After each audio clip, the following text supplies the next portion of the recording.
Hey everyone, I'm Trent Kusters, co-founder and studio director at League of Geeks, and this is the Game Maker's Notebook.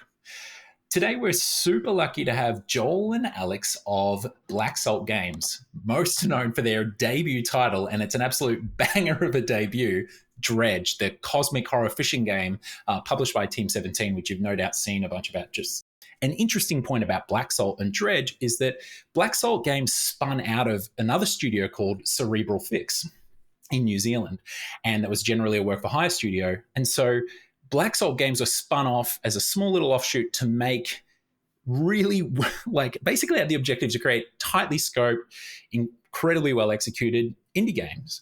And the process of how they went about it is nothing short of amazing listening to it. And the fact that they nailed it is obviously evident.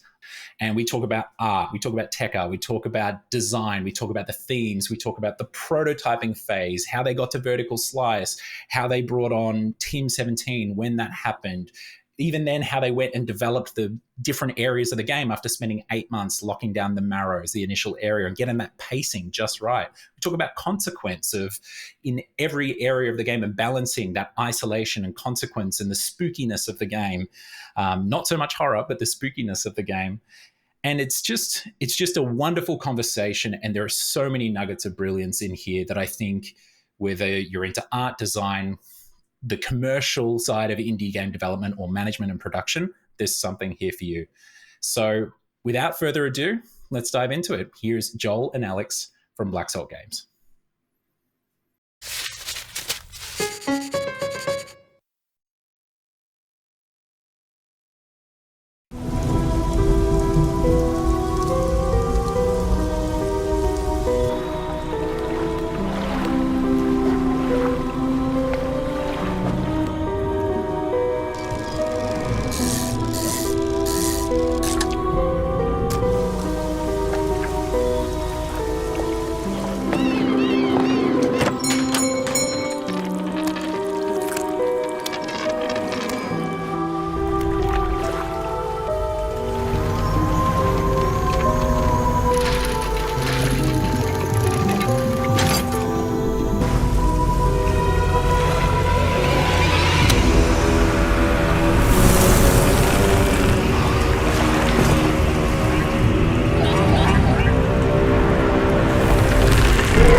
Good morning, gentlemen.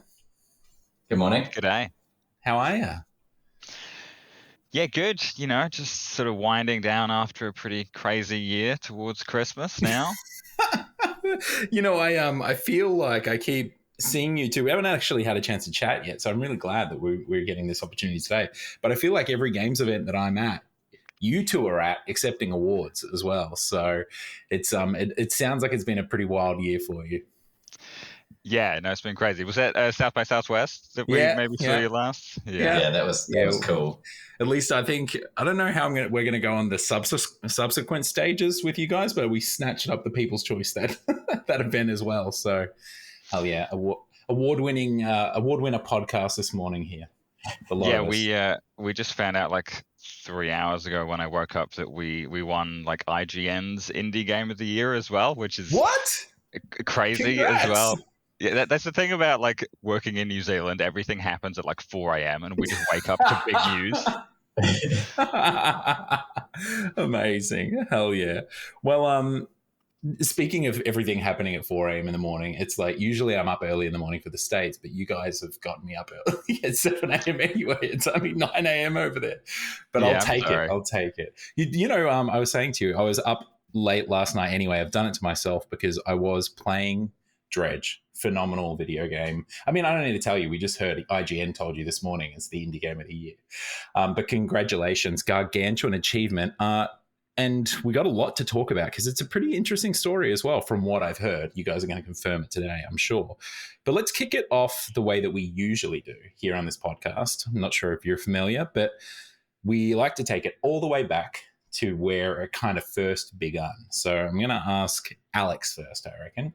Alex, what was your first memory of video games? And there's kind of two ways you can take it. You can give me like your first little slither of like the earliest video game memory you got, or you can give me the memory that gave you the twinkle in your eye to like, that sort of set your brain on fire. All right. I think my first interactions with video games that I remember are on my dad's old Commodore 64, which is pretty old. I remember he had all of these like floppy disks with games on from, I don't know where he got them from.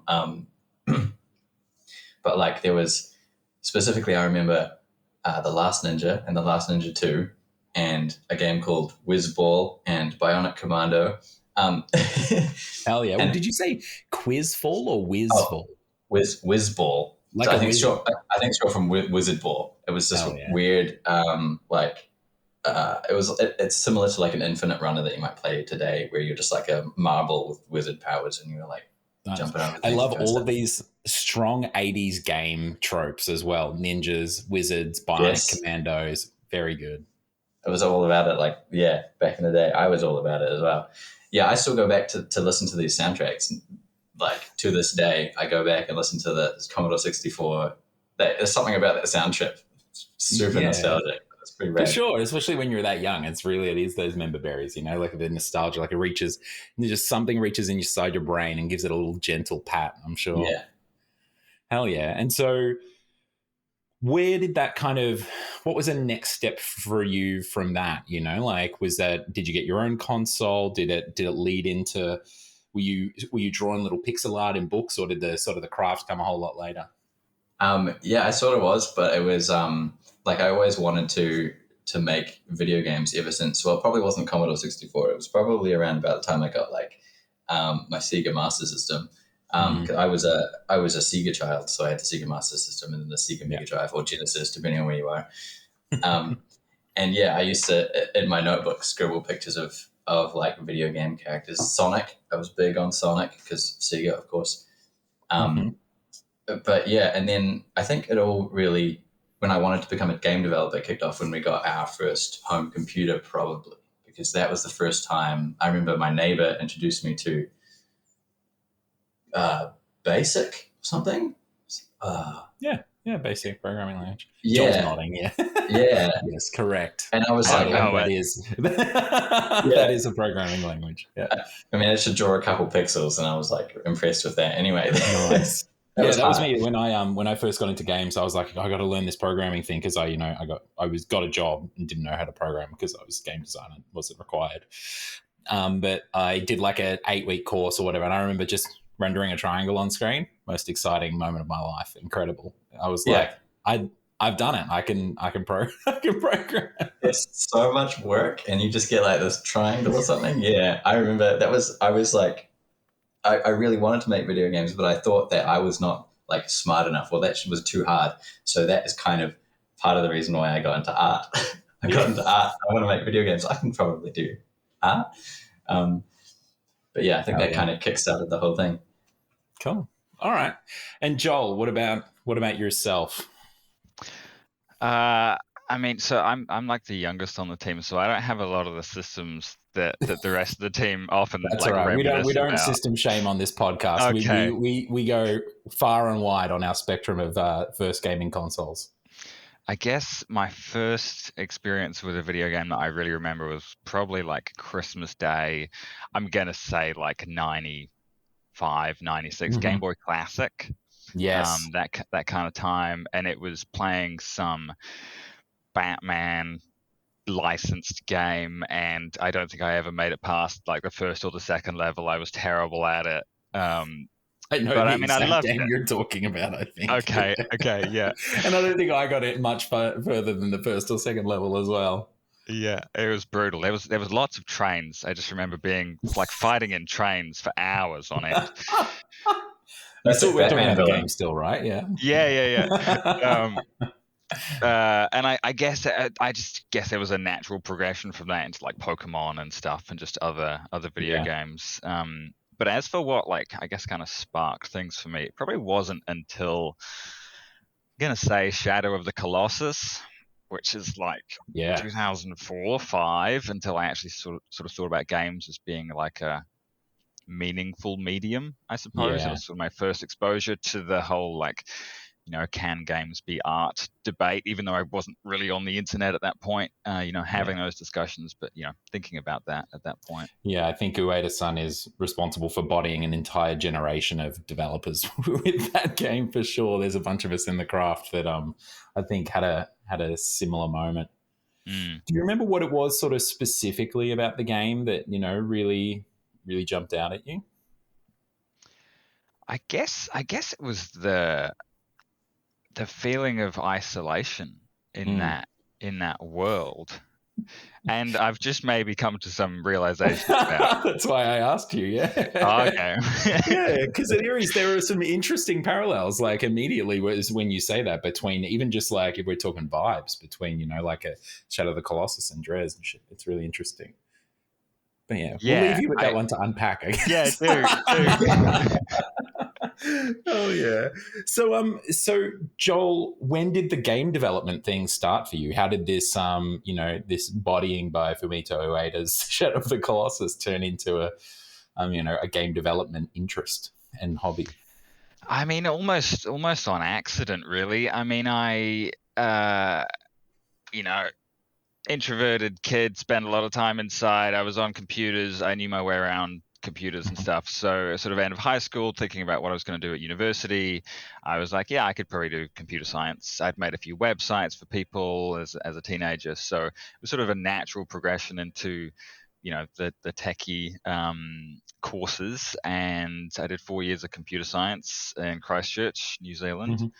Mm-hmm. And I sort of just assumed I would get out of my final exams and apply for some software engineering jobs somewhere. And I was at a careers fair at the university, and I bumped into some people running a stall for a company called Cerebral Fix, and they made video games. And I basically got an interview on the spot. And then I went to the interview and I got the job, and I just sort of landed in it. I'd always wanted to like do it, but I just never thought it was possible. Like No, it I was know what such you like mean. a lofty goal that I'm like, I'll just do some boring stuff instead. But just landed in it, and went from there, I guess. Did you have that incredibly common, when it happens that rapidly and kind of almost accidentally, there's a very common sitting in your chair on the first day, expecting people to spin around and go, "What's he doing here? Imposter." Did you have that feeling, or did you just like get stuck straight into it, feel like the right place? Oh, I mean, I still have that feeling. Like, honestly. I'm not even kidding. Like, congratulations, Indie Game of the Year. You're like, I think you've got the wrong email. So I know how to greet you next time we're in the office. Give you some massive imposter syndrome. No, I'm also projecting. That's definitely how I felt on my first day. Because it was kind of rapid like that as well. Asked for got the job interview, then get the job after the second interview or whatever. And then you're just there like a few days later sitting there, and they're like, make this video game. And you're just like, are the police going to come soon? Like, I don't know. Am I still allowed to be here? So no, congrats. How long were you at Cerebral Fix for? So it's something like 8 years. So all of the Black Salt team are from Cerebral Fix. Alex was there a similar amount of time, and just sort of like post pandemic, we decided to spin off and start Black Salt. we'd always tried to make our own video games, our own IPs inside Cerebral Fix, but with a team of like 70 people, and then like dedicating a group of like 4 or 5 people to this project, you still end up with like 70 voices trying to like put in their opinions, and it's just really hard to like focus on a thing. So it was a deliberate strategy to like pull us out of there, found something that we could focus on. So 8 years there, and then 2.5 years at Black Salt. Is it coming up to 3? I don't remember. It is. Like what's time these days? Yeah. So before we spin back to you, Alex, like Joel, you say we pulled ourselves out of there. When you say that, like, did this is just like a details question? Interesting. Did you all leave Cerebral Fix and start this, or did Cerebral Fix sort of like spin off an independent thing with you all to give you more focus? Just the way that you phrased it made me think that. Yeah, it's a spin-off, and we're still kind of attached. We're like 50 meters away from their offices. We're still all good mates and stuff. And one of the great things is that we had this resource in our old company of 65 experienced game developers who 65 opinions. Well, yeah, but also... But now you're 50 meters away, right? 50 meters away. But like, they know how to give feedback on prototypes, and they know what to look for and what to not care about and stuff. So during playtesting, we made good use of that. Hell yeah. Congrats. That's so rad. Okay, well, let's put a pin in it right there. We'll come back to this point in the story. Alex, tell me about how your little adventures in BASIC, trying to draw Sonic, ended up with you spending 8 years or so at Cerebral Fix too. Was that your first gig in the games? It was, yeah. So were you at this fair as well? Did you just stumble upon this magical stall? I was not. No, I wasn't as active as that. I was kind of just like hiding. But yeah, I took a different route. I took the art route, I guess, because I figured that programming was too complicated, too maths heavy for me. Although I actually really enjoy programming nowadays. And let me just say, he's better at maths than me. You've got no proof of that. I don't believe that. I love it. Well, congratulations. This actually isn't a podcast. It's a maths competition, and it begins now. Don't give me any live math, please. I don't know my times tables. I don't know none of that. So you're saying you program as well, Alex? Yeah, I like to. I dabble. There's some of my programming in Dredge, for sure. Yeah. If it's not, cool. Hopefully not the cause of all of its bugs.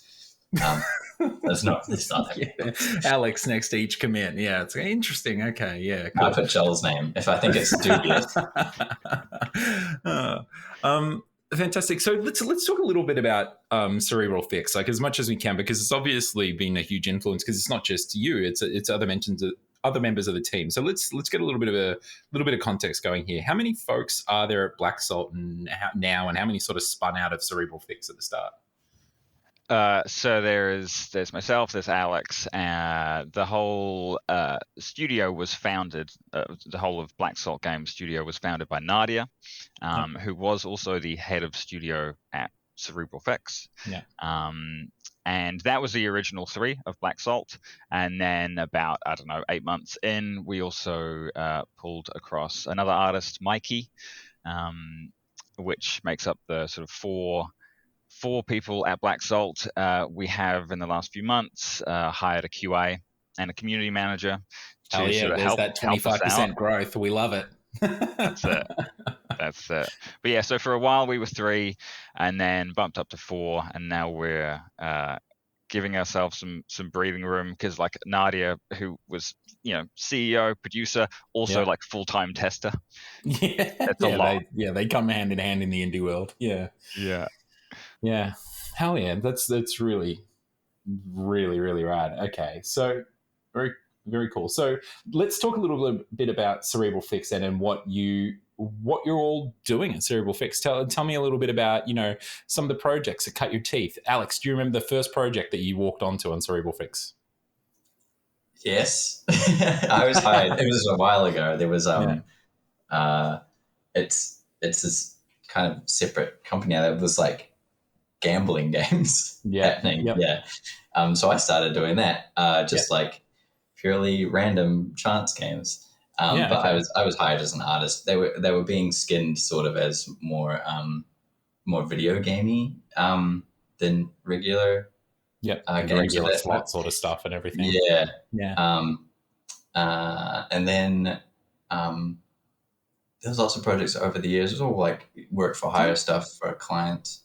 Tell me about some. Do you have any that like, because I guess to give you a bit of context of sort of what I'm getting at here, I guess is like Dredge is a remarkable achievement. Like that's why we're here talking, right?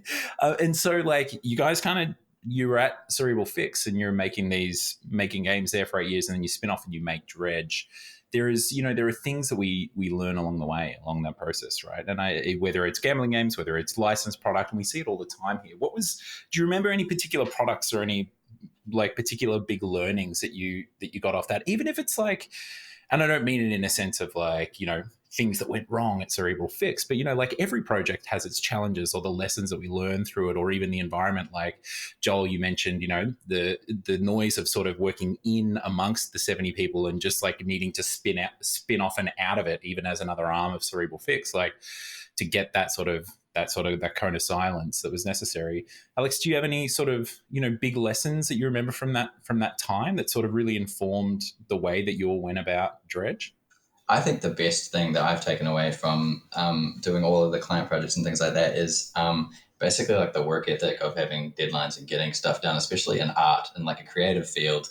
You never really feel like you're finished, but you learn to know when a thing is done, even though there's a thing in the back of your head that's like, you need to polish this. You could restart it. It could be better, Yeah.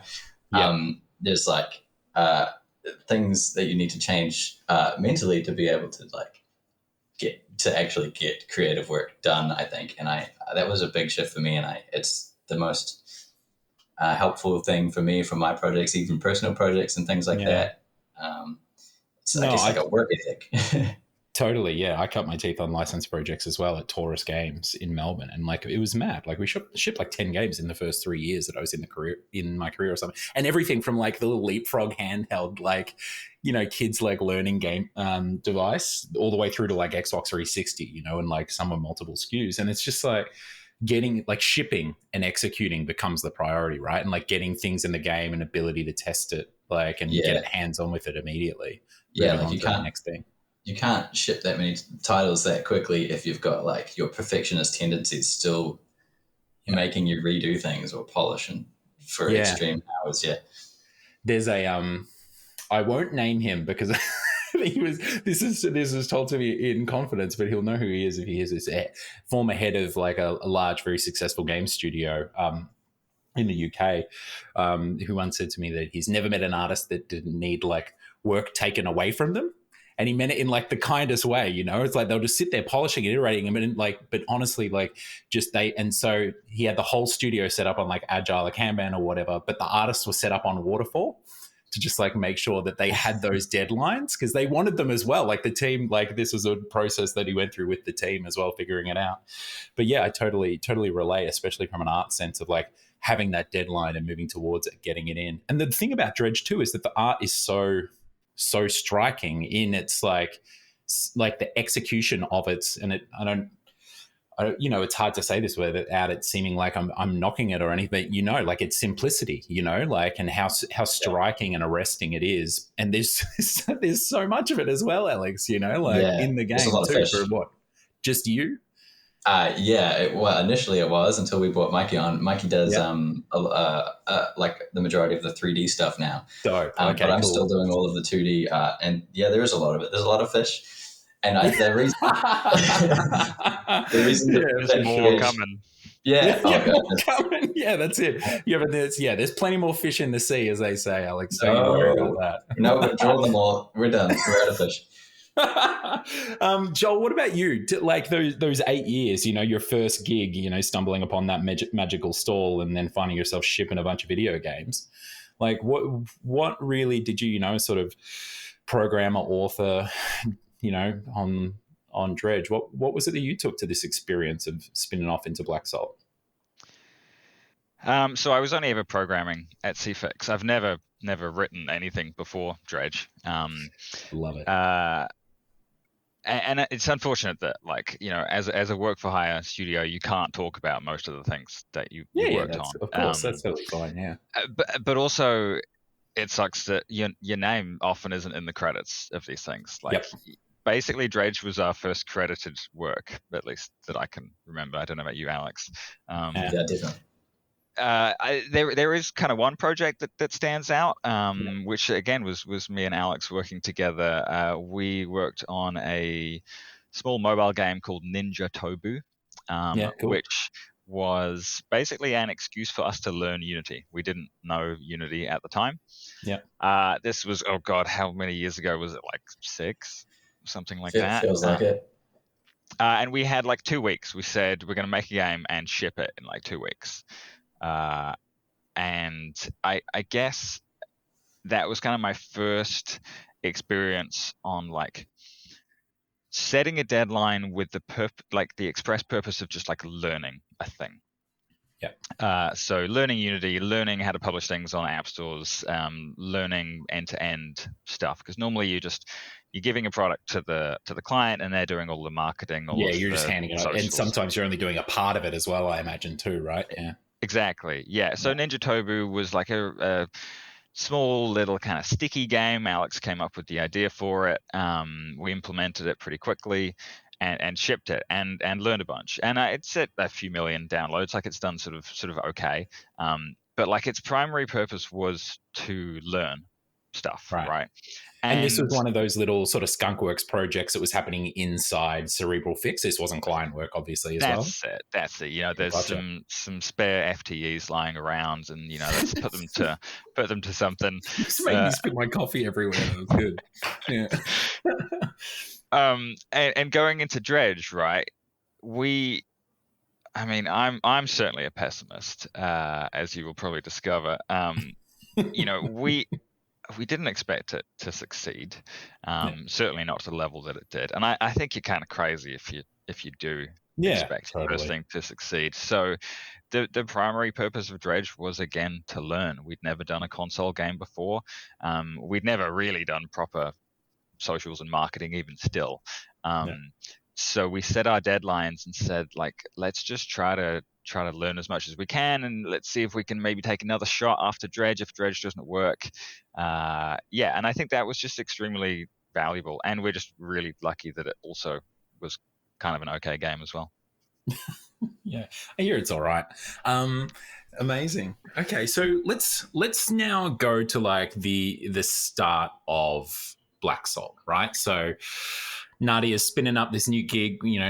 She's got her crack team, and you're spinning out to like make this thing. And the thing that I keep hearing from the two of you is deadlines, scope. Like, these are the big lessons that you're learning and that you're taking, and almost like your unfair advantage against most other folks who are doing the same thing here. Like, tell me about the first sort of days of Black Salt, or even talking about it happening. Was Dredge like a little prototype, in already that you had, floating around, or did you just launch into Black Salt and not know what was coming next? Like, how did you sort of define the project and that objective, and even the timeline? Was it, did you carve off? Did Nadia say, okay, we got this much cash, and we got to get 3 games out of that or something?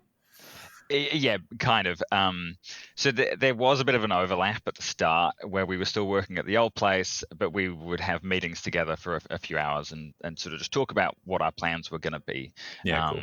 And they were things like just making sure we're all on the same page of like the type of game we wanted to make. We sort of identified the problems that we could see us having over the next 2 years. We gave ourselves 2 years. We had the money for that.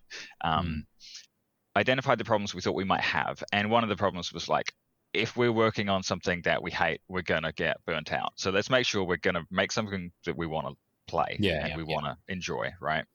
So we sat down for, 3 hours in front of a whiteboard and sort of had like all these genres of games and types of games written out on magnets. And then we were just sort of like putting them in the like yes basket or the no basket, and just sort of from there honing in on like what we thought we would like to make and also what we thought we could make. Mhm. It's like, sure, we like to play MMOs, but we're not gonna like make that Give it a because there's shot. three Come of on. us. I mean, game two. Yeah. Game two. Yeah, there you go. Maybe, yeah. And then once we had that little like corner of the whiteboard of like the genres that we liked and the things that we thought we were capable of, we then went away, Alex and I, and came up with, I don't know, 8 like one-pager documents. There were probably more like half pages of just ideas for games. Mhm.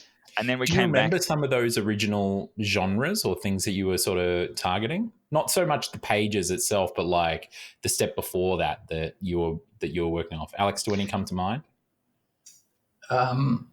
We had on the whiteboard, we basically just had like all of the genres we could think of, and we were kind of deciding whether we think like whether we agree we like this genre or we would happily Where make the a game overlap based on was, that. right? Yeah, I don't Yeah. remember Do you exactly. remember the ones you came away with? Like any of the winners? It's like adventure, RPG, Yeah. and then like some core concepts of like tight upgrade loops and stuff like that. Okay. Right. So you're We diving probably had- into like little sort of genre features and things like sort of meta features of games and stuff. Yeah, I think some of them Yeah. were just like feelings as well. Like we probably had like atmospheric, like we really Yeah, like gotta have things that have atmospheric for sure. and that's like intangible thing that you can't describe. I remember things that we had on our like we won't make list was like we had like sports. We're like we don't really play sports games or like racing games. So like that was fun. Cool. Okay. And so was Dredge one of these 8-page concepts, Joel? Yeah. It was quite different in its 2 paragraphs of explanation. But yeah, it was one of them. There were 3 that we took to prototype stage. Oh, cool. And so when we finally did, the clean cut from the old studio, and we said, right, let's sit down at our new desks and start working on stuff. We had 3 prototypes to work on, and we spent 2 weeks on each, which would have been like literally 3 years ago to the day. I'm pretty sure. Wow. That we were working on these, and so yeah, we would work 2 weeks on each, and that included also some initial play testing with a couple of people, and then some rapid iteration to fix all the stupid shit we'd done, and then like an actual sample of like 8 testers with surveys and stuff to talk about. Oh, really? At the end of those 3 prototypes? Yeah.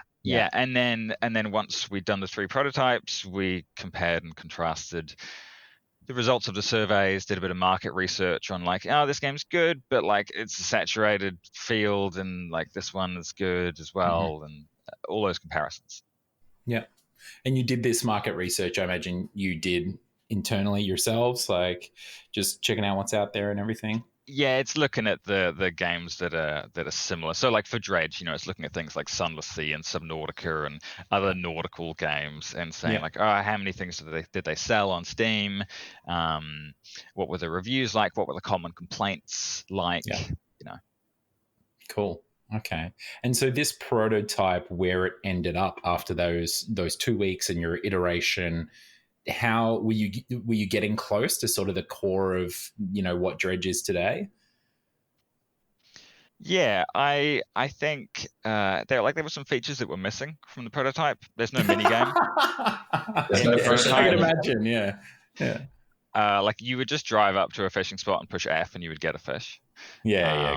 Yeah. And at the start of the prototype as well, there was no inventory system as well, which is weird because it's kind of like one of the core concepts of Dredge now is like the inventory Tetris and the sort of puzzle dimension that adds to the game. That was not a factor until Alex came up with the idea halfway through, and we just jammed it in.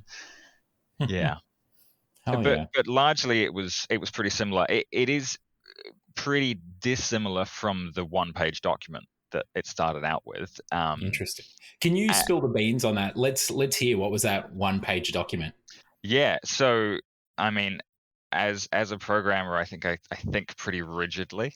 So it was a turn-based, grid-based game, which is wildly different from what it is now. But it was like it was probably a bit closer to like Papers, Please, Yeah, where gotcha. you like had a home base, and you would like go out and you would spend your allocated time by like Yeah, moving through grid squares and be like, yeah, okay, I'm going to go to that mackerel spot over there, and I'm going to hopefully get some.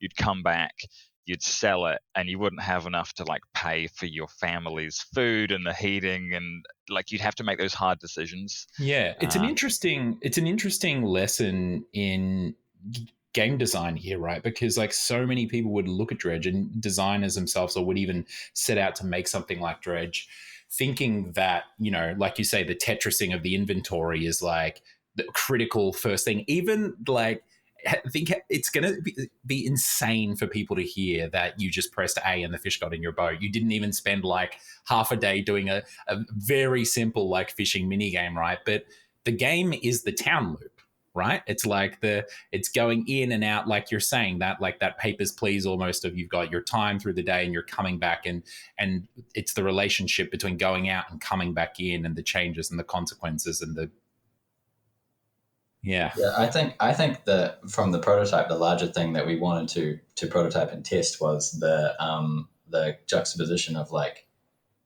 fishing at day and just like being pretty chill and like having management elements. And then when night comes along and the fog rolls in, because we had all that in the prototype as well, That was the there, right? atmosphere, Okay, yeah, the atmospheric, vibe yeah. changing, yeah, the vibe changing drastically, and seeing how this would feel and how if it was like engaging. It turned out it was. People Yeah, really liked that.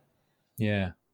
Hell yeah. And it's amazing. Like the moment that you start, I mean, you don't even need to play the game. Like it's evident from the first trailer that you guys did. There's so much, like so much there, and the concept itself. I'm not talking about the concept of Dredge. I'm talking about the concept of like just being out at sea fishing in these old towns and lighthouses, and like there's so much mystery and mythos and lore and everything there that you can really bring to the experience. Like if players are projecting their own stuff into it. I can imagine even from the prototype, it must have had that vibe to it.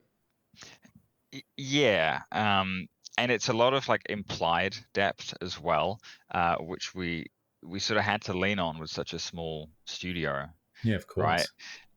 And the mystery and the fog and the hiding of things. It just turned out to be really, really effective. Mm, Again, originally, we didn't think we were going to really have a story in the game, and that it was going to be more about the loop, yeah, because we didn't have a writer. So it was going to be like placeholder text to like just get you back out to sea again. yeah. Um, but the more we tested it, the more people said, I want to know more. I want to know about this town. I want to know about what the hell's out there at night. And so we just kept adding more story. And yeah, it turned more into a story game in the end. And now you're a video game writer. That's like you just completely against your will. Somehow, Joel, you have become a video game writer. Allegedly, yeah. No, but the writing is. I said it before we jumped on the call. The writing is great. It's really arresting, and Alex, it is the atmosphere as well. Like what the two of you, and obviously the team as well, but have come together to build here. Like it really does feel like a game that has those elements that like really come together in a very strong core way. Like it's really really affecting. So let's talk about, let's go back to these three prototypes. You do the market testing and everything. I don't even want to assume that Dredge is the one that came out on top. Like, maybe you swung back to it later, but was it the clear front runner, or were there some hard decisions there, or some like debates amongst the team of which one to carry forward? Was there a dropping of one and then two duking it out? What was the next phase after you did the market testing and the sort of 2 weeks? There was one that was like clearly a bit too ambitious, like it was an RTS. Yeah. And it's a pretty stacked genre with things like Age of Empires Yeah. and StarCraft and stuff. So you're like, that's probably a bit of a risky market to try to tackle. Yeah, The for other sure. one was like a sort of like a stealthy game, like you drive a little robot around a facility and you're like stealing stuff. Yeah. And that was okay. Like it play tested all right. I think the problem with that is that we just kind of couldn't see where it would go. We couldn't see how we would like scale that. Whereas Dredge, we could kind of just see its trajectory in an expanded world, and that was interesting to us. And that was probably one of the main factors in why we chose Dredge. Yeah.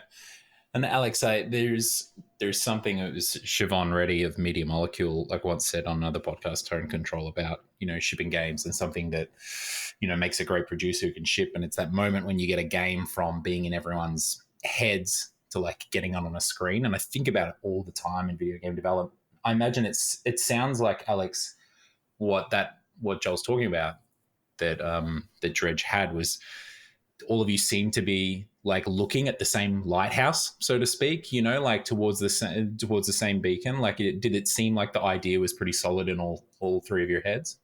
Yeah, I think it was. So the original like nugget that Dredge came from Joel, and it was basically just like cosmic horror fishing, and it was so strong that like it did help align everybody. Like we knew, like just from like our prototype and that general like basic outline, we had a pretty clear goal.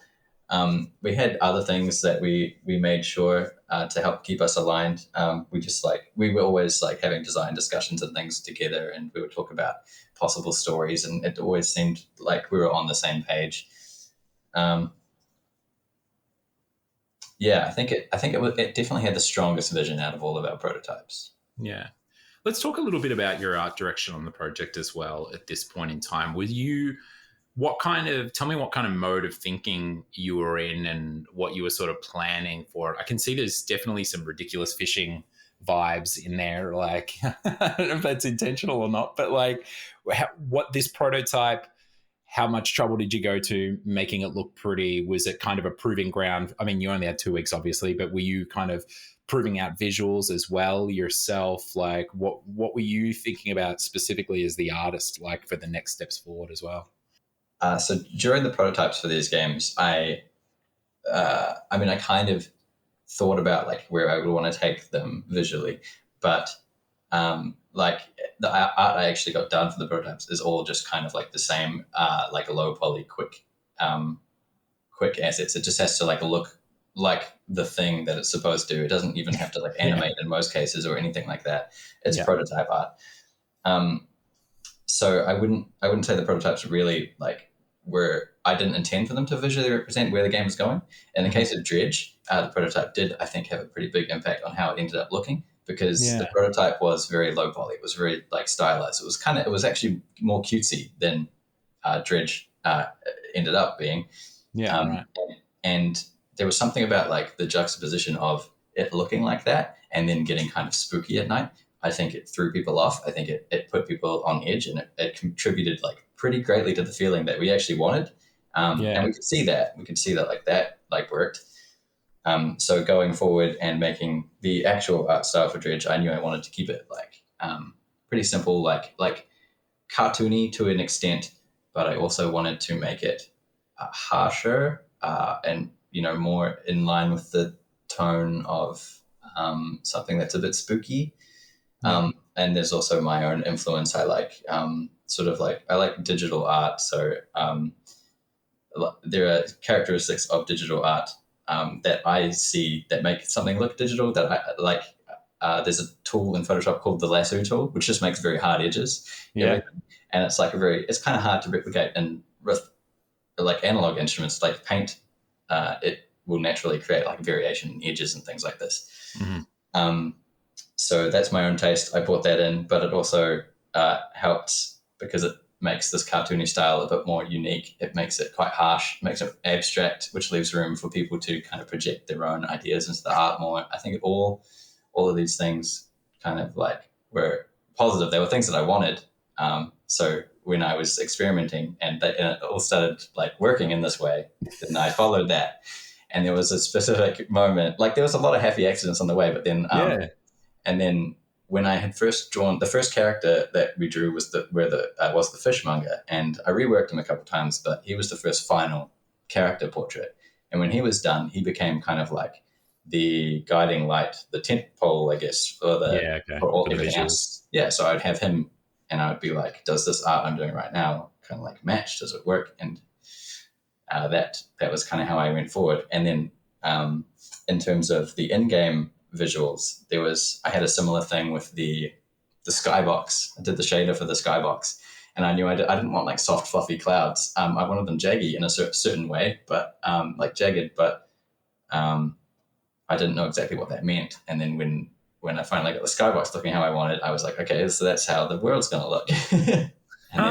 Right. So you basically started with the skybox as your sort of like, funnily enough, your North Star for the rest of the world. It was that and the 3D water. visuals. Yeah, but the water went through many more iterations. Yeah. Yeah, I can bet. I mean, it's like I was saying, it's a very simple looking game, but I think that really belies the amount of work that like you guys no doubt put into it. Just looking at the water last night, I was like, it's fucking crazy how good this water looks, and how not only how good it looks, but how effective it is at like doing its job of, I'm looking 100 meters ahead and still able to see through the waves and the flowing water and everything, like making out like the silhouette of like a bronze whaler or something like that. It's really, really rad. Okay, so cool. So we've shelled these other two prototypes. We're surging forward with Dredge. We're leaving the harbor, so to speak. What's next, Joel? Like, I mean, is that just? Did you have another deadline that was it now 2 months out, or what's the next point? I think this stage of the project is kind of all a blur to me, but we did certainly have an ambition to find a publisher. Okay, interesting. Yeah, give ourselves the best shot for things. We had backup plans because Nadia is very good at making multiple plans, and we had sort of assumed, we won't get a publisher because you have to account for the worst. So we set a deadline. It's about February at this point. 2021, and we said, right, let's give ourselves like I think 4 months, so to mid-year, to make like a vertical slice, which kind of would just look like the central area of the marrows in the game. So it's throwing all the prototype stuff away. It's working on the final art style for the 2D and the 3D. It's working on the like fishing mechanics, and one of our largest pieces of feedback was, you need a fishing mini game, bro. Like, you've got a fishing game. So you knew that, right? I imagine was that the obvious feedback that came back, or were you honestly like, oh shit, okay, right, we got to figure out all these different ways to catch fish now? I think we knew it, but it wasn't something we needed to test, so we didn't make it. I guess. Yeah, of course, totally. I would completely agree with that. Like with that decision as well. It's Yeah, so it was vertical slice was our target for publisher stuff. We started, spinning up all the businessy things, registering domains and making Twitter accounts and all this stuff. And I think we posted. I think Alex, you did some like key art, like a banner for the website, and we put that on Twitter as well, being like, "Hey, we're a new studio, and this is what we're working on. It's just a JPEG." But even from that, we started getting like scouts like talking to us and being like, "Hey, I like your thing. I like your JPEG." Yeah. It was just a boat in the horizon. Yeah, I love hungry, man. Those scouts, like they're they're out there. Yeah, there's some fishing and there's some fishing analogies in there as well too. It's pretty crazy. That art's still on the website, and like as an aside, I think every time I look at it, I'm like, wow, I didn't know what a boat looks like, because like the boat in it is just pretty random. Like it's got like a fence in it. It's more the concept of a boat. That's fine. Yeah. No, I love that image. It's still my Twitter banner. It's a great one. It's interesting as well, like Joel and Alex, like, because Alex, you were mentioning like the first original nugget that Joel mentioned, like cosmic horror fishing. It's like if you captured that in the banner, which it sounds, I know the image because I've seen it on your Twitter profile, Joel. Like it captures it, right? It's like it sells that mystery, that ominous nature of being this little tugboat or little fishing boat, like heading out into the beyond. It is like, even just as a JPEG, quote unquote, it is arresting. It is promising. It makes someone, if I was a scout, go like, hey, tell me more. Definitely, like let's talk. Yeah, I think we're a little bit lucky as well with the name. It just sort of kind of dropped out of nowhere, really. But it's it's got connotations of like dredging up unpleasant things, and also it's pretty adjacent to dread, which is kind of nice. So yeah, the JPEG and the title was apparently enough to attract some interest. So the name, because I was thinking about the name when I was playing last night, because dread as well, like dredging comes like a little bit into the game. You're not dredging things from the very start, right? You're fishing, and then you get your dredge like a couple hours in or something like that. And maybe it's 30 minutes in. Maybe I just revealed myself as a my fishing skills there. But I was playing it last night, and I'm like, fuck, this name is amazing. Like for this game, like it's. I couldn't think of a better name like for the game in regards to like, and I actually think if I was to bet and we had some way to actually adjudicate this ridiculous novelty bet that I'm going up with, like I would say it's like responsible for a huge amount of like your success as well. Like, like just another one of those factors. Obviously your phenomenal work, of which the name is part of it, is but like there's so much in a name. Tell me about the moment that sort of dropped out of the sky. You hauled it into the boat, found it amongst everything else. I don't think I could. That's even better. That's beautiful. I just put it at the top of the Google Doc, and it was like, yep. And then I wrote it on the whiteboard, Dredge, Cosmic Horror Fishing, and the guys were like, yep, that's kind of it.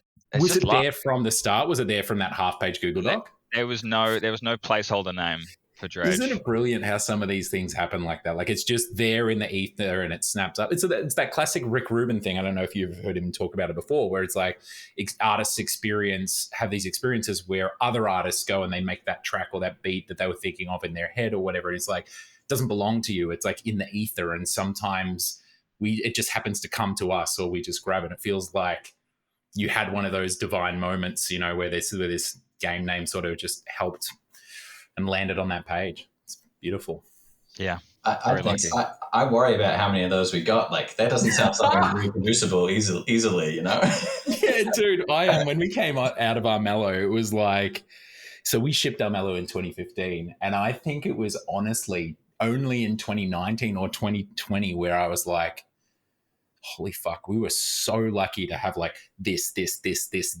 Like even like these three people in the room when we were shipping the game, like how insane that they just happened to work for us, that they chose us as a place to work. And would the game have even shipped if they weren't there, and it's amazing how many, beautiful accidents or, like just divine interventions or amazing amounts of luck, whatever you want to call it, whoever your deity or your belief system is, or whatever you want to prescribe it to. But yeah, it's pretty wild. I guess you'd chalk Dredge up for one of yours, right? For sure. Yeah. I chalk a lot of things up to luck in Dredge as well. Yeah. Like, whether that's timings of releasing something or like one streamer happens to cover it at exactly the right time, which sets us off for an article or something. And like it's not luck in the like completely random sense. Yeah. But it's some outside influence that just helps us along, and just feeling very grateful this year for all of those moments. Yeah, totally. And it's been it's a crazy year, for games. Like it's been a rough one for us as a studio. We had to put a game on hold. There's other studios around there that are shuttering entirely, or like obviously there's been over 9,000 layoffs. But it's juxtaposed with it also being critically and tragically commercially, like it's like considering what I just mentioned too, like one of the strongest years ever in games that I can remember. And the interesting thing about Dredge is, like you mentioned, the timing of the release. Now, I usually want to wait until later on, but I'm sure I'll forget about asking this question if we wait. So let's just nail it now. Like that timing of the release. When did you remind me when you released again? It was March 31st. March 31st. Okay, so you're out the gate a little earlier this year before things got, because we launched in August, and let me tell you, the runway was packed. There were planes coming into land left and right. How daunting was that sort of like that moment of coming into launch in regards to timing on this game? So Breath of the Wild was around then? Tears of the Kingdom. Tears of the Kingdom, Yeah. sorry. Yeah, I think it was after us, right? Was it after us? Yeah. So I think we were maybe happy to sort of miss that, because we thought, right, it's a short little game. They'll get that done and then they'll go play Tears of the Kingdom. But we were terrified of Silksong for so long, because there was an implication that it would be out in the first half of the year. Yeah. And every Nintendo Direct, I would just be like sitting there as a huge fan being like, give me Silksong, but also as a developer saying, don't give me Silksong. Yeah, totally. We I think every developer has like, they're making a game and there's that like with the shadow in the corner almost that like could like reveal itself at any point in time. For us, we're making Solium Infernum as well, right? It's like a political grand strategy game, but it's kind of got similarities to a 4X. A lot of people call it Civ in Hell, and I am very aware, or I have been very aware for the last 18 months we've been marketing this game, that 2K have not announced Civilization 7. So I'm like, every event, I'm like, please Take-Two, do not announce, like, here, like, just let us get the game out. So I totally relate to that feeling. All right, let's go. Let's wind it back. As there's just an interesting point there on releases and the anxiety of that, because I can imagine it's like played into it. So you tell me about this vertical slice, and by you've got interest from scouts and stuff already before you've even. It sounds like before you even finished the vertical slice, were you kind of like, all right, everyone, hold your horses. And we'll show you the vertical slice when we're ready. Was that how it went down? Yeah, it was exactly that. I mean, things were still grey boxes and stuff for a long time. So we just pumped the brakes on the scouts and gave them demos and stuff later on in the year.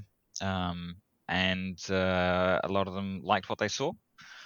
Yeah. And we got a few offers, and then ended up signing with Team 17, which was something I, again, as a raging pessimist, never expected. Like, Team 17 had really good cred, obviously, like Worms and stuff, growing up with that game, Overcooked and a bunch of other games. So we were pretty stoked with that, with like sitting in that portfolio. Even this for Team 17 as well, like for this scope of indie game, like this very specific scope of indie game too, like the lo-fi 3D, even, like the scope of experience, price point, they dominate in so many ways in that area, like with Overcooked or Moving Out, or like these other games that they have in their portfolio. And it's, I think as well, there's Team 17 have a unique offering too, where with all of those, they can then go into bat for you as developers, like pitching them as a portfolio for, particular deals or stuff like that. It's a really significant partner for, an indie studio to have off the like, I don't think you need to be a raging pessimist to like, to think that that's a long shot for sure. I know of a dozen indie studios off the top of my head that would love to sign with Team 17. Yeah, I think I was kind of surprised at the fact that they wanted us, because looking at that portfolio of Moving Out and Overcooked and stuff, like, we were an atmospheric horror game, and like they've got a couple of those. Interesting, like right? More serious ones. I think they're more actiony as well, because I shared the same like worries. I was like, our game's pretty slow. Yeah, interesting. Yeah. Yeah, you know what, though? I was playing your game, obviously, last night. I mentioned it. I don't know why I have to keep saying I was playing your game. But yeah, as you know, I've played your game. I was playing it last night, and I played it a bit before. And there's something really beautiful about the design. Like, and this is why it's like why I love what you said before about, like about the prototype basically almost just being the town loop, is coming back to, have you ever gone back to your school? Like, you move away from where you lived and you come back and you go to your school as a child. Oh, sorry, you go to your childhood school as an adult and it feels really small. Kind of had that feeling in Dredge at one point where I'm off down in, I forget the name of it, but the one in like southeast. Gale Cliffs. Yeah. Oh, yeah. And I upgraded my boat and everything like that, and it's super, super fast. And I went back to the Marrows, and I'm like zipping across in like an hour or two from like one port to the other. Whereas earlier in the game, obviously as you're starting, it's like, and but the town loop just felt so quick and so rapid that Alex, you're right. Like coming back, I realized how slow it was, but like it also felt really satisfying and really gratifying. Like that loop immediately was fed to me really early on. So I know what you're saying about it being feeling slow and the atmosphere slow, but I think the way that you pace the design is almost, I don't want to say it's an action game, but like it doesn't. I don't think the pacing of the design when you first get into it is really slow. Like it is quite rewarding, and the game kicks off in a big way. But you've managed to somehow really masterfully keep that atmospheric vibe of like, because you don't want it to feel like an action game, right? Yeah, for sure. Well, it's good. It's good to hear that is how. Yes, I know that we do. Our upgrades do like make a real impact. Like you get 3 engines on your boat as opposed to the one you start with, and you are like doubled as fast as you were. It feels. We wanted that to feel good because, like as Joel said earlier, we are big fans of upgrading in games and like feeling that progression. It's huge. Yeah, you can really feel it. And we spent a long time on that pacing, right? Like, so we had 2 years. So we said, right, aim for a year and a half, and then sort of 6 months of polish. Of that year and a half, 8 months was basically the first zone and the pacing and balancing of those systems. Yeah. And then every other area was like 1 or 2 months each. So yeah, we spent a long time on that initial pacing and a lot of time playtesting that. And yeah, we wanted to make people feel powerful, and they are actually about as powerful as they can be. If we allow players to go much faster, they will actually ramp off the waves and like start flying. So we can't add like many more engine upgrades in our DLC because we're at the limit. It is balanced Dredge on a Pro nice Skater. speed. Yes.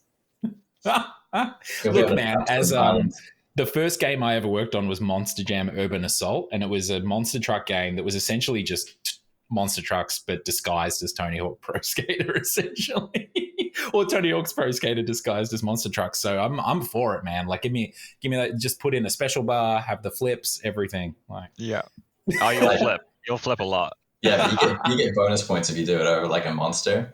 Yeah, Alex, you're picking up what I'm putting down. Amazing. So okay, so like you said, 8 months on that initial area. Like I do want to talk about the pacing and the core, these core features, because again, as we mentioned, like, or as you mentioned, Joel, like there's so many of them weren't in the game in the prototype. So tell me how some of these core features, like, we heard that the Tetrising was Alex's ingenious idea, but like when did some of the big puzzle pieces sort of come in? Like those things that you look back and you go, like the Tetrising, and you go, well, shit, like Dredge almost wouldn't be Dredge without those things. And again, you happen to find them along the way. How and when did some of them come on board? I struggle to remember. I think we were just trying to scale up what fishing could be, I guess. So the things like trawl nets and crab pots and stuff were not in our brains at the start. But we knew that the fishing minigame was going to get pretty boring. Worth noting as well that the game almost shipped with only one fishing minigame, the one where it just goes around. There are a number of variations on that, and they were added like in the last month, I think. So we knew we needed to sort of mix up fishing and give players, in the example of trawl nets and crab pots, other ways of like pursuing the game. So trawl nets, right? You drop them down into the water, and then you just explore, and you will just passively catch fish. And the game, as I sort of alluded to earlier, sort of evolved into more of a story and an exploration game. So we knew we needed to give people tools to fulfill that and not just spend their whole time fishing, because people would just do that and they would just not experience all of the stuff in the game. And again, crab pots, you drop them down, you go do your exploration for the day, you come back, and then you get the loot, essentially. So I think those were a factor of us sort of discovering what the best parts of the game were and giving people tools to deal with that. Yeah, it's really beautiful, because I do find myself in Dredge going, oh, okay, I'm just going to make bank. I'm just going to ship for the next few days, 5 days. I set myself a target in my head of like, all right, I'm going to make a couple grand or whatever, get these things and then get a little bit of cash on top of that. And I just go out and I'm like, I've got my trawler going while I'm fishing and I'm hitting my crab pots and everything, right? And then there are those days where I'm like, okay, now I am just going to progress the story, or I'm going to go and I'm going to search for materials or something. And the trawler was like a game changer for that loop for sure. Like knowing that I was going out and it kind of like the day wasn't a waste, like I quote unquote, like a waste of, I'm talking like a fisherman here, yeah, like I got mouths to feed at home or something. Yeah. But yeah, No, it was I love really that cool. People can like have those different targets, because I like grinding in video games and Yeah. hitting a target, and yeah, everyone can just sort of play it differently. I've seen people who've like maxed out their boat basically before they've left the first zone, and they just blitz through the rest of the game, and that's fine because that's sort of what they wanted to do. Yeah. And then other people who like never upgrade anything and are just like always out at night and going crazy and just like having all of these really intense experiences. It made things quite challenging to balance, I Yeah. guess. Because your first day on the water, most people come back by nightfall because we really drive home like, hey, you're gonna want to get back by nightfall. Yeah. There's not actually much out there on the first few days. We hide the monsters away for a bit. Yeah. But then you'll get like 10% of people who are like, I'm just going to go see what kind of fucked up stuff there is in this fog, and they'll have Yeah. a completely different experience and a Yeah. completely different story, which is awesome. Yeah. No, it's really cool. It's amazing that the experience really allows for that too.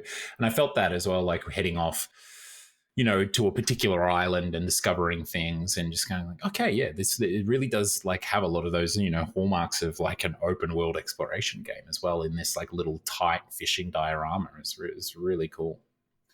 So talk to me a little bit about the scope of like, because now that we're talking about, the fact that you also made an open world exploration game, like talk to me about the scope of the world, Alex. Like, had you laid out like a map? You mentioned that you spent 8 months on the Marrows. Like, obviously you knew you were heading to other areas. Did you know what you had in mind, or was it kind of just like what you got time to do after that? Like, fill me in.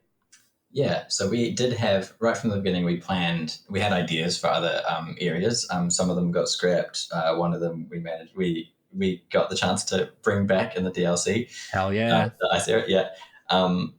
But we sort of knew that we wanted it to be far enough that if you haven't upgraded your boat, it's a bit of a stretch to get there. Like you won't get there before nightfall. We wanted to balance it so that you'd have like a couple upgrades before you go to the first zone, preferably. But we didn't know exactly how far that was. So probably like around about 8 months into it, actually, is probably when there was a point where we couldn't kind of. There was a thing that was holding us back, was not knowing the size of the world, because we didn't actually have these areas in there. So I think there was a meeting, and I think I proposed. I was like, I really need to know the size of the world. So I'm gonna please, guys, I'm drowning here. Yeah. Help me. Yeah. So I spent like, I don't know, a week or 2 weeks. I don't know how long it was, but there was I spun off another branch, and it just became like this test branch in the game where I expanded the world and I put placeholder islands in certain areas, and then everybody else could go into this branch and play it and drive to them and see how the distance was, how it felt to get there. And also we blocked out the basic like structure of the zone, like how maze-like it is or how open it is, and how big they are. And then everyone played and we got feedback, and it turned out like I think the original was way too far, so that the world ended up being a bit smaller. Some things were too small and got bigger. There was like Stellar Basin went through a few size iterations to make the middle part feel the right size compared to the world.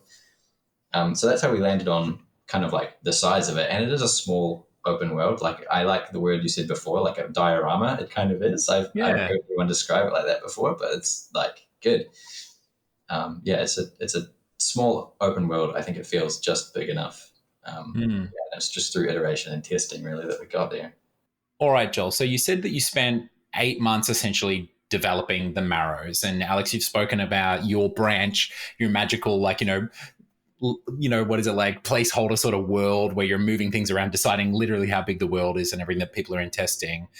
Joel, when you moved from the Marrows to these other areas that you said, you had like 1 or 2 months or 2-3 months or something on each one, like what were some of the big things that were left on the table? Because you were talking about spending so much time on the pacing of the game in that first area. But I mean, for someone like me who played where I just kind of bounced to the new areas at the moment that I could, I was still deep in, I would say, the pacing of the game even early on. And there are some things like in cliffs where you're getting, the explosives and stuff. So what were some of the things that you still had to do, or that big elements that came online when you moved away from the Marrows and you had that locked down and into other areas? Yeah, so there weren't many like large gameplay features that were left. It was mainly quests and writing and like giving people things to do in the areas and sort of tying things together. And that was something we did add one gameplay mechanic, which is when you get to Gale Cliffs, you get explosives, and we wanted that to not just be like a one-off gimmick. So we then sort of went back and added explosives to the Marrows and then built that into the design of the other areas going forward. So there would always be like a hidden area that you could use explosives for. Yeah, cool. Obviously, there were things like the monsters. There is a monster or a threat in each area, which we wanted to try to make as different as we could, not just a thing that chases you and you have to be faster than it, but maybe it's a thing that you can placate briefly, or maybe it's a thing that you have to sort of stealth around. So making all of those sort of unique AIs was a large chunk of the remaining work as well. Yeah. So let's talk a little bit about, because you said the M word there, and it's like such a huge part of your game, even if it's just the threat of monsters, right? Which is so much of what like eldritch horror is about as well. Is sometimes so much Lovecraftian stuff you don't even actually hear about the beast or know what it is a lot of the time, right? So let's talk a little bit about monsters and consequence in general in Dredge.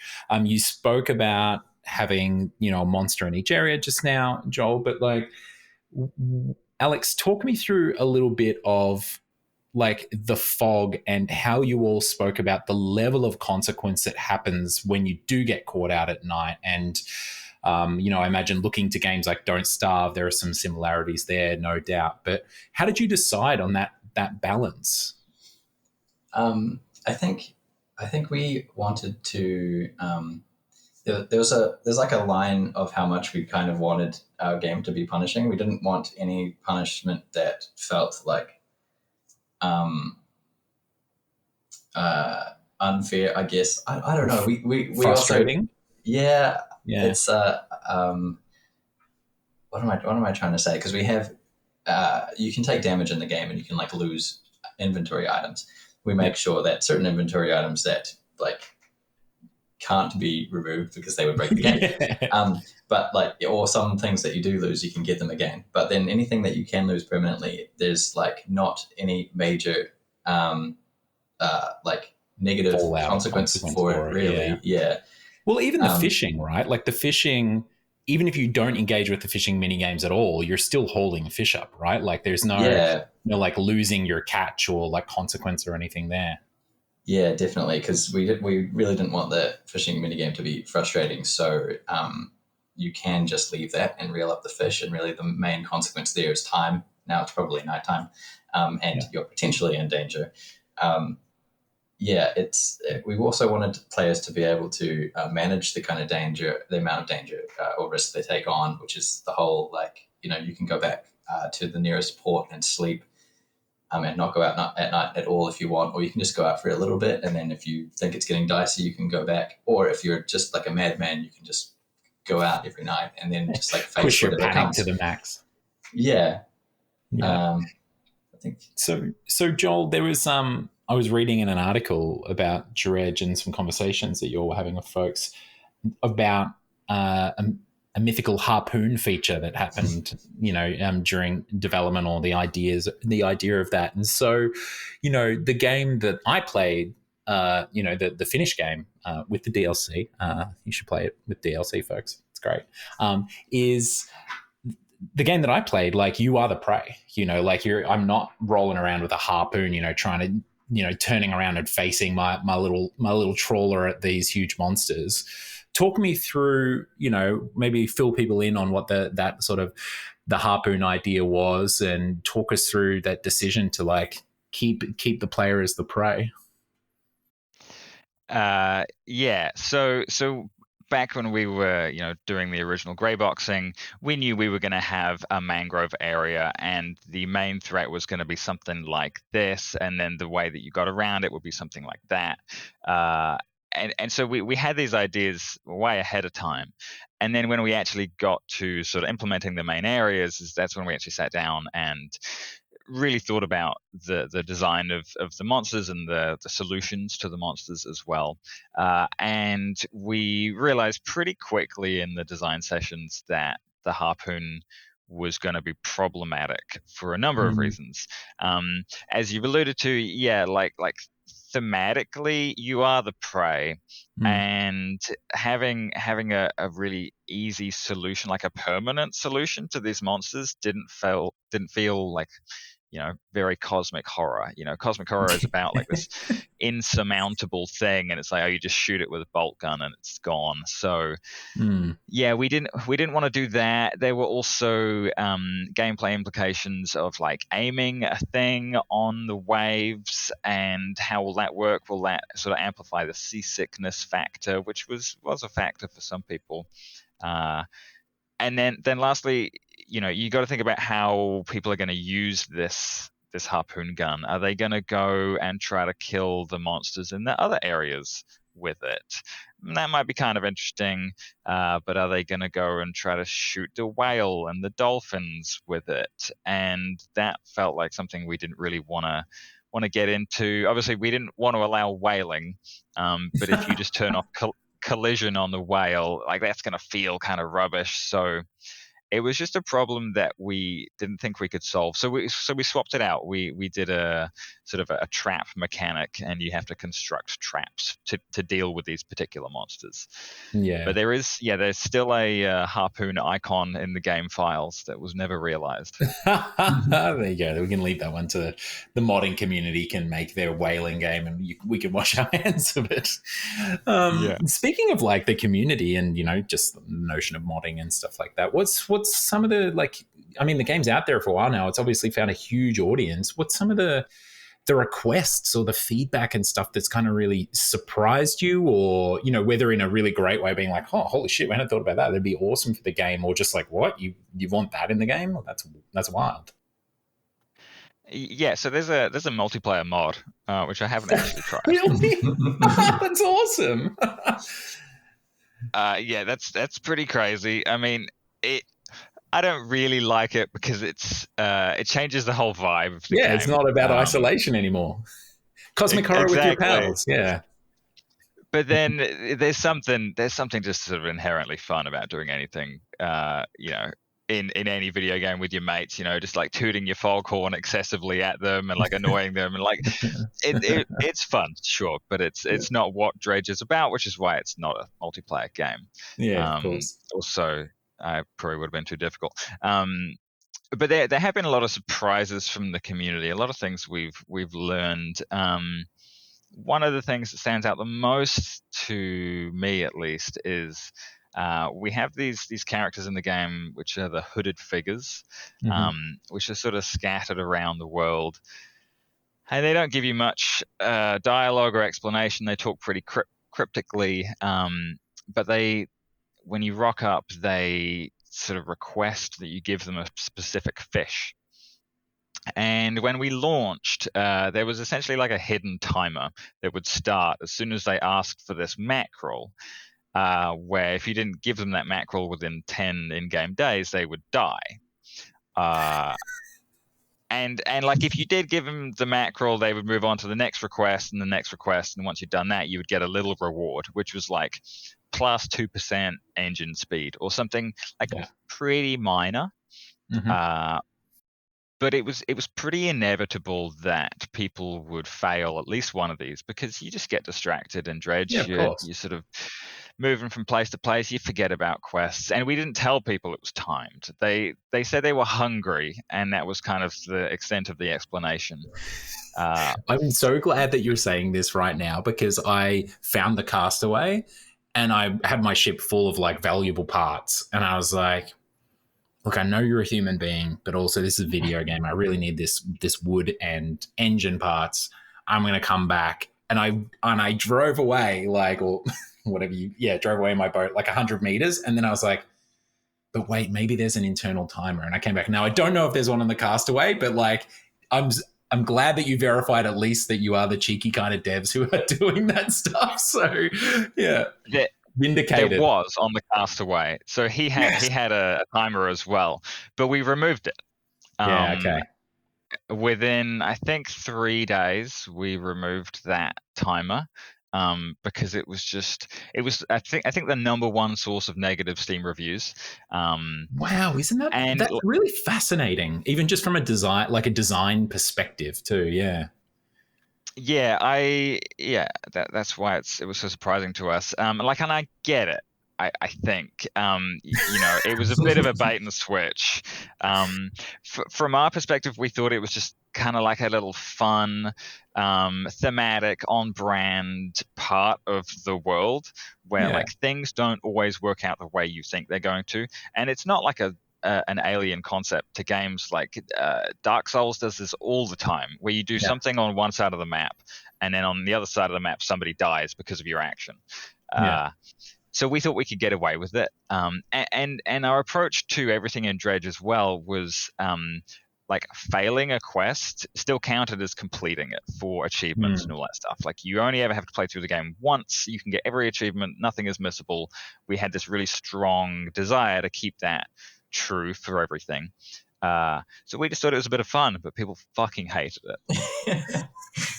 Isn't it interesting? And like you say, it's really quite amazing what is okay in some games and what is not okay in others. And I think Dark Souls is like, obviously a really great example, because it came along and just somehow, because of the way that all of its parts come together, they get away with breaking so many design conventions. Even like Learn by Dying, the whole game is Learn by Dying, but like there are so many games where it's just not acceptable. Like, and we found a similar thing making our games as well, like strategy games, things in Armello that are just like totally not okay for us to do, but completely kosher in like huge other video games or other similar like indie hits or whatever.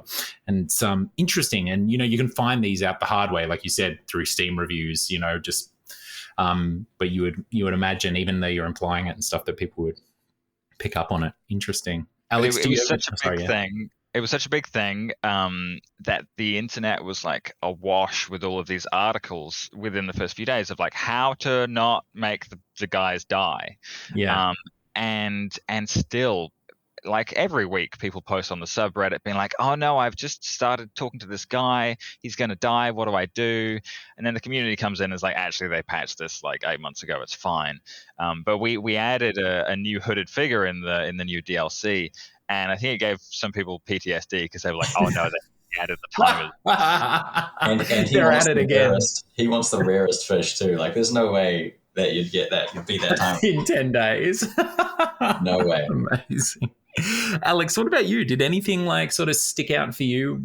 Good or bad from the in regards to like community requests or things that they really identified with?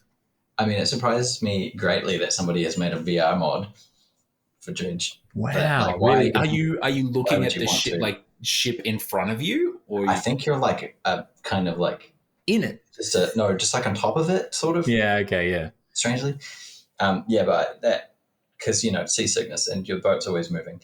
Yeah, I know. There are VR sickos. I'll put anything in VR for sure. Yeah, they got like iron stomachs. But yeah, there's been like feedback that I guess it doesn't.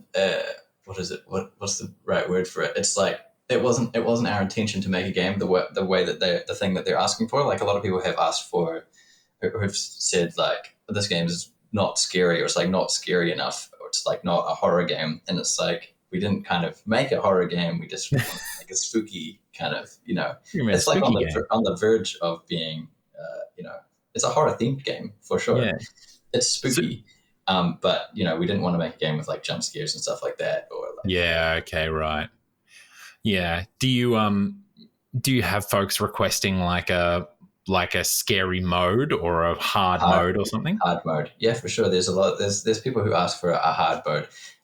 We got more requests when we first released, I think, for like an easy mode, honestly, because our game is somewhere between like cozy and horror, and I think we're a lot of people's like first time spooky game.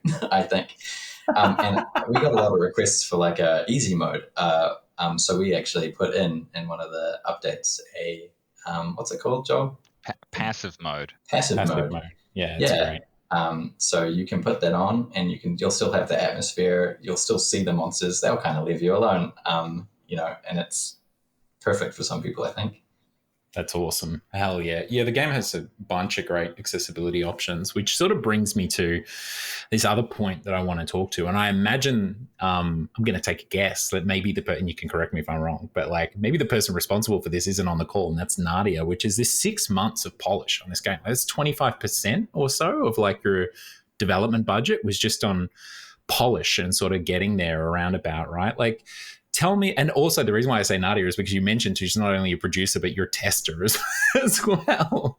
And one of the things that people talk about with the release of the game is like how bug-free it was. Like people were like, I'm sure you found a couple still, Joel, no doubt we always do, but like it's remarkable like what people were saying about, how solid the game was when it shipped. So tell me about that process of like, first of all, deciding that you're going to dedicate 6 months to polish like straight, and whether that happened straight off the bat or what led to that decision, and then what that meant for the project as well.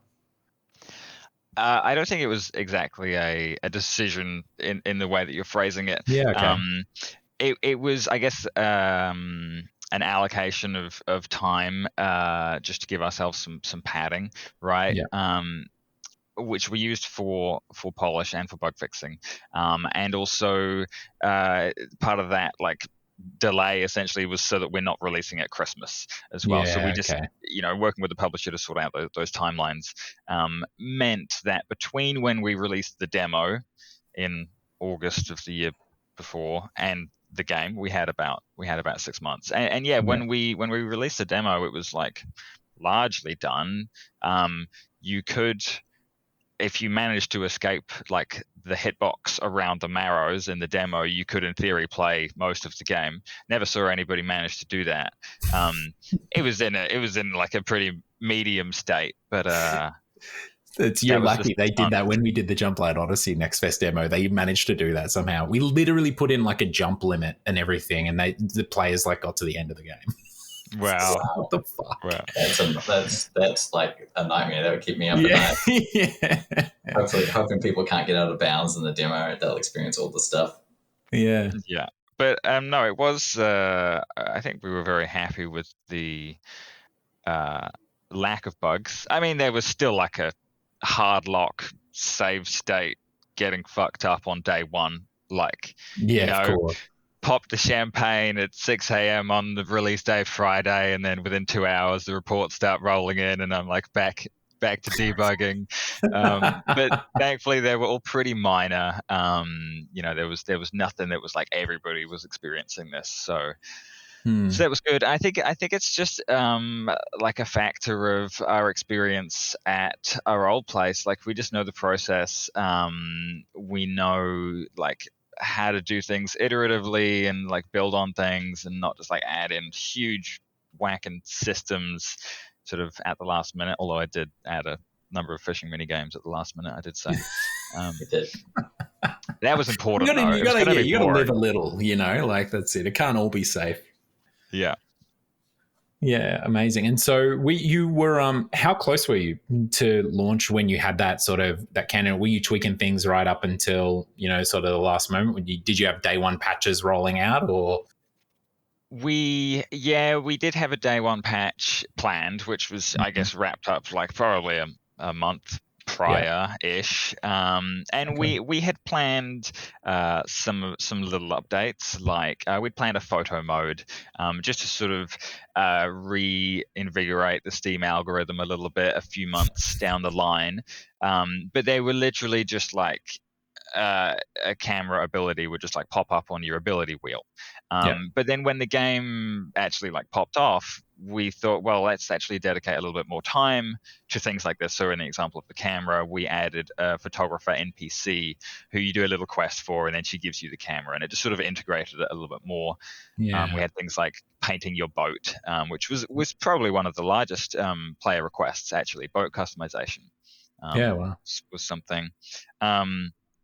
But we weren't tweaking things right up to the last minute. In fact, in launch month of March, we basically moved on. We were prototyping our next game. Because again, the pessimism, it's like, well, this game's going to go out and it's probably going to not do much, and let's just try to look to the future. And we got through like 1.5 prototypes, and we were just sort of getting overwhelmed with like press hype and podcasts and things like that, and then launch day hit, and then we knew we weren't going to go back to those prototypes anytime soon. Huge, absolutely huge. Well, congrats, folks. It's really I'm sure everyone's telling you, IGN this morning, and others will no doubt continue to. But it's just such a phenomenal experience. It's so tight. It's such a brilliant exercise in scope and execution and concept. And it's very rare that a game comes together and is like so completely a sum of its parts. And I think you've really achieved something very, very spectacular with this game. So maybe to sort of wrap it up here today, I'll ask you both one question. Alex, what's the thing that you're most proud of about Dredge? Like in the game, and I'm not talking about sort of like how it's done or something, but like something in the game that you're most proud of. As like a general concept, it would be the technical art that I did. This was my first game doing like technical art. Really more specifically, cool. I would just point out like some of the shaders, like the sky and the water, which are the two biggest ones, and they were two biggest hurdles and learning experiences for me. They're very big. They don't fit on one screen. Big. Oh, you mean like literally big? Also that. That's awesome. Hell yeah, man. Yeah, like I was saying, the actual, actually before we dive off, like talk to me a little bit about the water shader and like getting it, because as I mentioned, you can literally tell that it's a bronze whaler from 100 meters away, and then you got the telescope that you have the players look at even like closer scrutiny at your water shader. Was it something you were tweaking through the whole game? Like, yeah. Pretty much. There was changes. There was a lot in the beginning, and then they sort of calmed down. But every like month or couple of months, there would always be like some commits or something that is changing the water shader. It needs to account for all sorts of things. We need some things to be able to be visible very deep in the water. We need most things to not be visible in deep. There's like variables that we need to tweak for each area to control the different colors, to set different moods.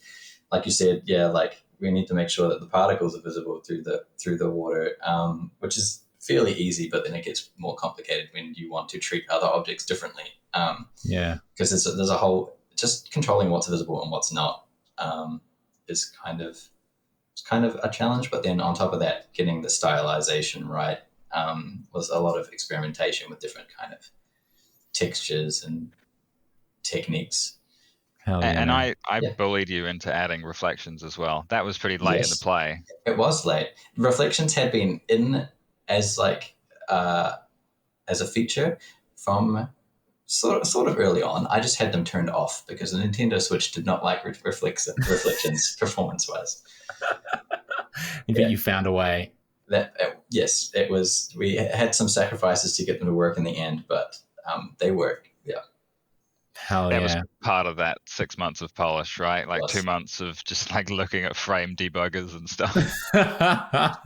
It's important shit. It's great. And, I think it's unfortunately, the realities of the industry. Like, I mean, you guys no doubt experienced it at Cerebral Fix. I've experienced it at our own studio, and the studios that I've worked at in the past. Like, you don't always get like any polish or time on a lot of projects, let alone 6 months. It's a brilliant opportunity, and it's obviously had a huge impact on the game.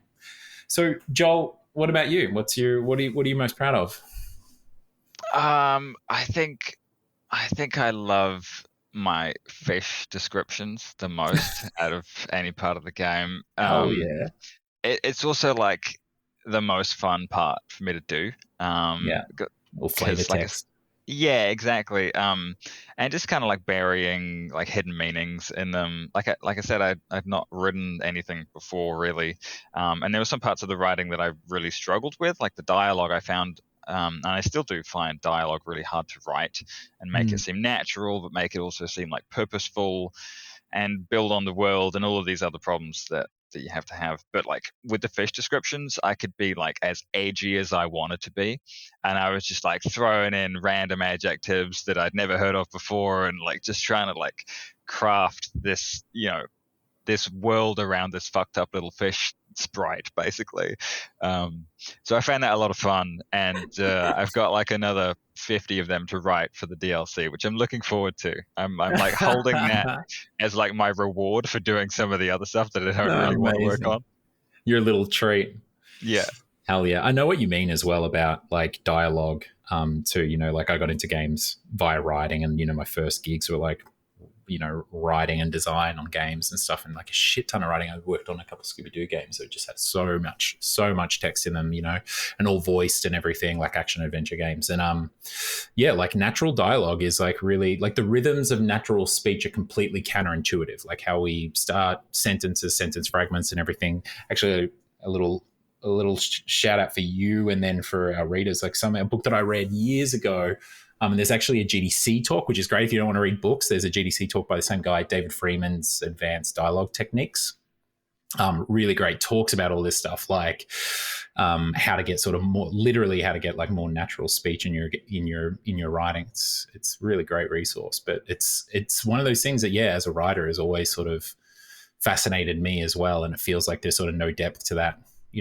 Sorry, no depth. It's the opposite. Like there's no like end to like the depth of that knowledge that, people can have. It's really, really great. But yeah, man, amazing work. Like, did you ever think about, I don't mean, like obviously you didn't need to, but was there ever a conversation about like, especially being the incredible pessimist that you are, like we haven't really spoken about the fact that you just jumped into this writing and did it. Like, was there ever a point where you or anyone on the team was like, we should actually get a quote unquote writer?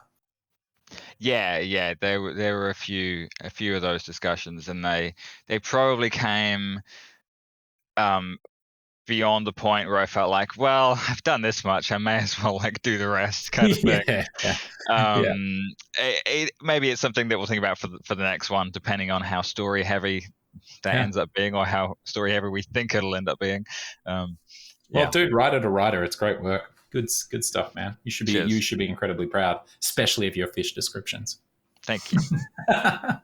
Well, lads, thank you so much. Thank you as well to Mikey and Nadia and the rest of the team, your new crew as well. Like it's such a phenomenal little experience, and I'm really, really excited to track not just the future of whatever else you got planned for Dredge, but what you've got planned for Black Salt too. It's you've certainly made your mark on the map, and now it's I guess just the challenge is not to think too much about the sophomore project, the difficult second album, right?